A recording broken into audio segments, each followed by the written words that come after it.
এক কাতিল ৯৯টা serial killing করেছে, serial murder. একটা দুইটা না, কয়টা? সবাই বলেন ৯৯টা। ৯৯টা হত্যা করার পরে তার মাথায় চিন্তা এসেছে, হায়রে এতগুলা মানুষকে যে আমি মারলাম, আমার নসিবে তওবা আছে কিনা, আমাকে আল্লাহ মাফ করবে কিনা, টেনশন আর ভয় অন্তরে আছে না নাই? এক রাহেবের কাছে গেল, পাদ্রির কাছে যে বলে, ও পাদ্রি, ৯৯টা হত্যা করেছে, আমাকে তুমি তওবার রাস্তা দেখাও, আমার নসিবে তওবা আছে কিনা বলো। পাদ্রি তো শুনে অবাক, কি ৯৯টা হত্যা? হায় হায়, তোর কপালে তো কোনো ক্ষমা নাই, তোর কপালে তো কোনো তওবা নাই, তোরে আল্লাহ মাফ করবে না, এটা সাধারণ গুনাহ না। ৯৯টা প্রাণ তুই হরণ করেছিস, তোর কোনো মাফ নাই। এবার হত্যাকারী কয়, আমার যেহেতু মাফ নাই, তোরে রেখা কি লাভ, তোরেও দিলাম শেষ কইরা। এখন কয়টা হয়েছে? ১০০। সেঞ্চুরি করছে। কি করছে? সেঞ্চুরি করার পরে অন্তরে ঠিকই ভয়, হায় রে এই যে ১০০ জন মানুষকে মারলাম, না জানি আমার সাথে আল্লাহ কি আচরণ করে। খুঁজতে আরম্ভ করলো, এই এলাকায় কোনো আলেম আছে কিনা। এক আলেম খুঁজে পেল। আলেমের কাছে যেয়ে বলে, আলেম তুমি আমাকে বলো আমার কপালে তওবা আছে কিনা, আল্লাহ আমার মাফ করবে কিনা। আলেম সোজা সাপটা উত্তর দিয়েছে, তোমার পাপ যত বড়ই হোক, আল্লাহর দয়া আর ক্ষমা তার চেয়েও বড়। মানুষের ভয় দেখাবেন না মিয়া। মানুষের হৃদয় জয় করার 4টা বাণী বিশ্বনবী আমাদের শিখিয়ে গিয়েছেন। বাশশিরু ওয়ালা তুনাফিরু, ইয়াসসিরু ওয়ালা তুআসসিরু। সুসংবাদ দাও, মানুষকে ভয় দেখিও না, দিন থেকে ভাগিও না, ইসলামকে সহজ করে প্রেজেন্ট করো।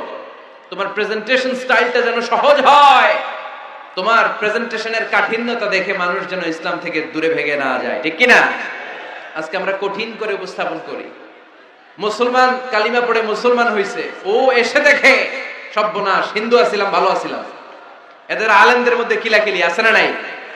এরে বলে কাফের, এরে বলে তুই ইহুদির দালাল, এ বলে তুই পাকিস্তানের দালাল, আরেকজন বলে তুই খ্রিস্টানের দালাল, আরেকজন বলে তোর পীর সাহেব কাফের। এই পীর সাহেব মারা গেলে যেখানে কবর দেয়া হবে, ওই কবরের উপরে মাটিতে যে ঘাস উঠবে, ওই ঘাস যে গরু খাবে, ওই গরুর যে দুধ খাবে, ওইটাও কাফের। এরকম ফতোয়া আছে না নাই? আহা, কিন্তু বিষ্ণু ইসলাম শিখালেন, খবরদার, ইয়াসসিরু ওয়ালা তুআসসিরু, সহজ করো, কঠিন করো না। বাশশিরু ওয়ালা তুনাফিরু, সুসংবাদ দাও, মানুষকে দিন থেকে ভাগিও না। ওই আলেম বলে, শোনো শোনো, যত শত হত্যা করো, যত হাজার হত্যা করো, যত বড় অন্যায় করো আর পাপ করো, জেনে রাখো তোমার পাপ আর অন্যায় যত বড়ই হোক, আমার আল্লাহর দয়া তার চাইতেও বড়। তিনি দয়াময় মেহেরবান। তিনি কি? আওয়াজ করে বলেন, তিনি কি? দয়াময় মেহেরবান। শিখালেন কোরআন, বানালেন ইনসান, শেখালেন বায়ান। দয়াময় রহমান, শেখালেন কোরআন, বানালেন ইনসান, শেখালেন বায়ান। দয়াময় রহমান, শেখালেন কোরআন, বানালেন ইনসান, শেখালেন বায়ান। সুবহানাল্লাহ পড়েন। তিনি দয়াময়, তিনি মেহেরবান। তোমার পাপ আর অন্যায় যত বড় হোক, আমার আল্লাহর দয়া তার চাইতেও বড়। সুবহানাল্লাহ পড়েন। এই আলেমের মুখে এই ফতুয়া শুনে এই সিরিয়াল কিলার আশা ফিরে পাইছে বুকে, হায়রে তাহলে আমারও ক্ষমা আছে, কি করব আমি? পাগলের মতো সে প্রশ্ন শুরু করেছে, কি করব?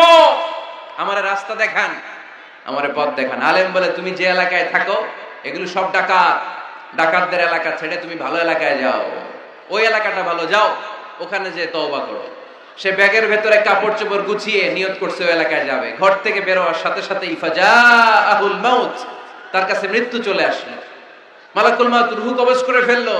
এবার দুই দল ফেরেশতার মারামারি। ফাজাআত মালাইকাতুর রাহমা ওয়া মালাইকাতুল আযাব। রহমতের ফেরেশতারাও আসছে, আযাবের ফেরেশতারাও আসছে। রহমতের ফেরেশতারা বলে, তওবার নিয়ত করেছে, ভালো এলাকায় যাওয়ার জন্য প্রস্তুতি গ্রহণ করেছে, আমরা তার রূহ নিয়ে ইল্লিনের মধ্যে রেখে দেব। আযাবের ফেরেশতারা বলে, না, ১০০টা খুন করেছে। জোরে বলেন, কয়টা? ১০০ খুনের আসামি, যেন তেন অপরাধ নয়, ওর রূহ তোমরা নিতে পারবা না, আমরা ওর রূহটা নিয়ে সিজ্জিনের ভেতরে ঢুকাইয়া দেব। মারামারি আছে না নাই? রহমতের ফেরেশতারা বলে, আমরা নিব। আযাবের ফেরেশতারা বলে, আমরা নিব। আল্লাহ বলে, না, ঝগড়ার দরকার নাই, ফিতা দিয়ে মাপ দাও, যেখানে মারা গিয়েছে ওইখান থেকে ভালো এলাকাটা কত দূর দেখ। আর খারাপ এলাকা কত দূর দেখো। যে এলাকা কাছে, খারাপ এলাকা কাছে হলে জাহান্নামের ফেরেশতারা নিবা, ভালো এলাকাটা কাছে হলে রহমতের ফেরেশতারা নিবা। ভালো এলাকা তো অনেক দূর, সবেমাত্র খারাপ এলাকা থেকে ঘর থেকে বের হয়েছে, আল্লাহ খারাপ এলাকাটারে মুহূর্তের মধ্যে অর্ডার করলেন, তুই মুহূর্তের মধ্যে অনেক লম্বা হয়ে দূরে চলে যা। আর ভালো এলাকাটাকে অর্ডার করলেন, মুহূর্তের মধ্যে জমিনটা সংকুচিত হয়ে তুই কাছে চলে আয়। ফেরেশতারা ফিতা দিয়ে মাপ দেয়। কি অবাক করা কাহিনী! ফেরেশতারা মাপ দিয়ে দেখে ভালো এলাকাটা একেবারে কাছে, আর খারাপ এলাকাটা যোজন যোজন কিলোমিটার দূরে। মুহূর্তের মধ্যে খারাপ এলাকাটারে দূরে পাঠাইয়া দিয়েছে কে? রহমতের ফেরেশতারা মাপ দিয়ে দেখে ভালো এলাকা কাছে, ওরা জিতে গেছে, ওরাকে আমরা নিয়ে যাব। রহমতের ফেরেশতারা মালাইকাতুর রাহমা তার রূহ নিয়ে আল্লাহর জান্নাতে ইল্লিনের ভিতরে রেখে দিয়েছে। চিল্লায় পড়েন আল্লাহু আকবার। ও মিয়া, ও লক্ষ্মীপুরের ভাইয়েরা, 100 খুনের আসামি। কত খুন? এর চেয়েও কি আমাদের পাপ বেশি? 100 খুনের আসামির চেয়ে আমরা বেশি পাপ করছি। তো ওরে যদি মাফ করতে পারে আল্লাহ, আমারে মাফ করতে পারে না? আমাদেরকে আল্লাহ ক্ষমা করতে পারে না? ওই আল্লাহর উপর ভরসা লাগে? আল্লাহর উপর ভরসা আছে মুসলমান? এজন্য সোজা সাপটা কথা, আমরা আল্লাহর দয়ার ভিখারি, আমরা আল্লাহর কাছে দয়া চাই। মান্নু কিসা উযিবা। আল্লাহর হাবিব সাল্লাল্লাহু আলাইহি ওয়াসাল্লাম বললেন, আল্লাহ তাআলা যার হিসাব নিকাশ নিবে, যার হিসাব নিবে তারে আল্লাহ সাইজ করে ফেলবে। আল্লাহ যদি বলে, এই মিথ্যা বললি কেন, খাদ্যে ভেজাল দিলি কেন, যৌতুকের জন্য বউ পিটাইলি কেন, ওজনে কম দিলি কেন, মাছে ফরমালিন দিলি কেন, ক্যাসিনোর ব্যবসা করলি কেন, মানুষের দুর্ভোগ বাড়ানোর জন্য পেঁয়াজের দাম বাড়াইলি কেন, একটার পর একটা ইস্যু যদি আল্লাহ তোলে আর ধরে, কেন কেন যদি জিজ্ঞেস করে, আমাদের উত্তর দেওয়ার কোনো ভাষা আছে? কথা বলেন না। এজন্য আল্লাহর কাছে আমরা কামনা করি, আল্লাহ ওই কিয়ামতের দিন আমাদের বিচার বসিও না, মিজানের পাল্লায় ওজন দেওয়ার দরকার নাই, আমরা শুধু তোমার কাছ থেকে দয়া চাই। আমাদের আমল দিয়ে আমরা কঠিন কালেও জান্নাতে যেতে পারবো, নিজের ইবাদত দিয়ে, নামাজ দিয়ে, তাহাজ্জুদ দিয়ে, জিকির দিয়ে জান্নাতে ঢুকবেন, এরকম কনফিডেন্ট আছে কার কার? দেখি। আপনারা এত ইবাদত করছেন যে আপনাদের ইবাদত দিয়ে আপনারা জান্নাতে ঢুকবেন না? আরে আমরা যে ভাঙ্গাচুরা নামাজ পড়ি, এটারে মিজানের পাল্লায় তুললে আল্লাহর কসম এটার কোনো ওজনই হবে না। আমরা শুধু তার দয়ার ভিখারি। চিল্লায় বলেন ঠিক কি না? কিয়ামতের দিন দাঁড়িয়ে বলবো, আল্লাহ কোনো কথা নাই, কোনো কথা বুঝি না, তুমি দয়া করবা, কারণ তুমি মেহেরবান, তুমি রহমান, তুমি রহিম। আমরা তোমার দয়া চাই, আমরা বিচার চাই না।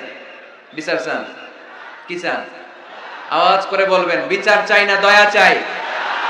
রোজ হাসরে আল্লাহ আমার করোনা বিচার, আল্লাহ করোনা বিচার, বিচার চাই না তব দয়া চাহে এ গুনাহগার, আল্লাহ করোনা বিচার। পড়েন আমিন।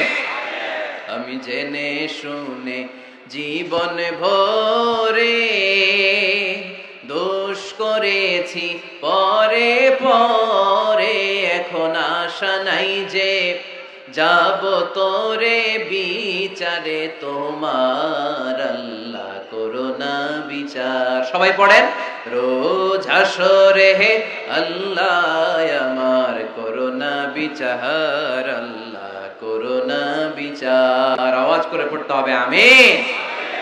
এজন্য আমাদের ভুল হতে পারে, ভুল হতে পারে, অন্যায় হতে পারে, আমরা এই ভুলের উপর স্থির থাকতে চাই না, আমরা আমাদের পাপের উপর অটল থাকতে চাই না। আমরা ক্ষমা চাই কার? ফিরে যেতে চাই কার কাছে? তওবা করব কার কাছে? এজন্য আল্লাহ বললেন, ইয়া আইয়ুহাল্লাযীনা আমানু তুবু ইলাল্লাহি তাওবাতান নাসুহা। ও আমার বিশ্বাসী বান্দারা, যদি ভুল করো, অন্যায় করো, তারপরে তওবা করো, তওবা করার মতো, তওবার মতো তওবা করলে সব গুনাহ মাফ করে দেয় কে?